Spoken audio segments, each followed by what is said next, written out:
বুঝে রাখো যে এইরকম ভাবে কানেক্ট থাকলে মনে রাখবে প্যারালাল। এখানে ডিভিশন হচ্ছে, ঠিক আছে।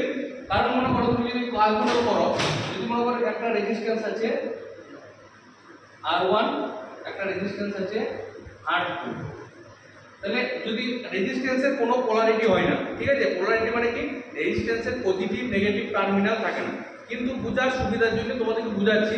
মনে করো এই টার্মিনালটা হচ্ছে প্লাস, এই টার্মিনাল হচ্ছে মাইনাস, ঠিক আছে।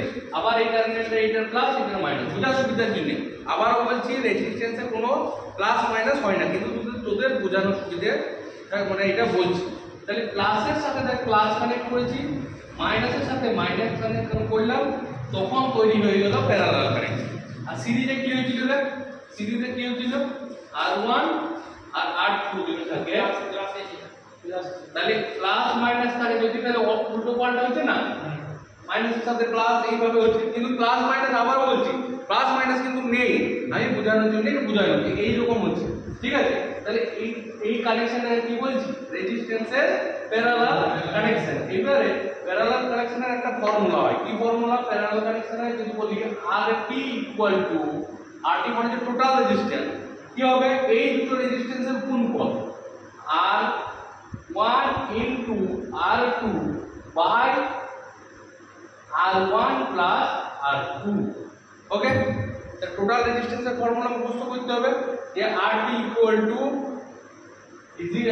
R1 into R2 by R1 plus R2। এবারে এটা এলো কোথা থেকে, স্যার বললেন কোথা থেকে এলো না, যদি বলি টোটাল রেজিস্ট্যান্স বার করার জন্য প্রথমে কি করতে হয়, যেহেতু প্যারালাল আছে এটা অ্যাকচুয়ালি হয় 1 বাই RT সমান 1 by R1 plus 1 by R2, এরকম হয় অ্যাকচুয়ালি, ঠিক আছে।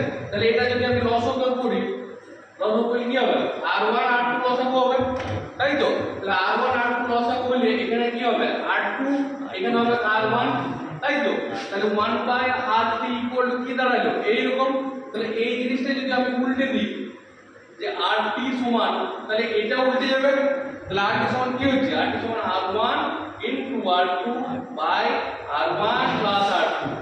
এটা হচ্ছে প্যারালাল কানেকশনের, যখন দুটো রেজিস্ট্যান্স প্যারালালে কানেক্ট থাকবে তখন ফর্মুলা এটা। ওকে, বোঝা গেল, ক্লিয়ার। এবারে মুখস্থ করবে R2 equal to R1 into R2 বা divided by R1 plus R2। এবারে যে কোনো ভ্যালু তাইলে খুব সহজে এই দুটো রেজিস্ট্যান্স এইভাবে কানেক্ট হলে জানবে যা প্যারালাল। সাধারণ বুদ্ধি,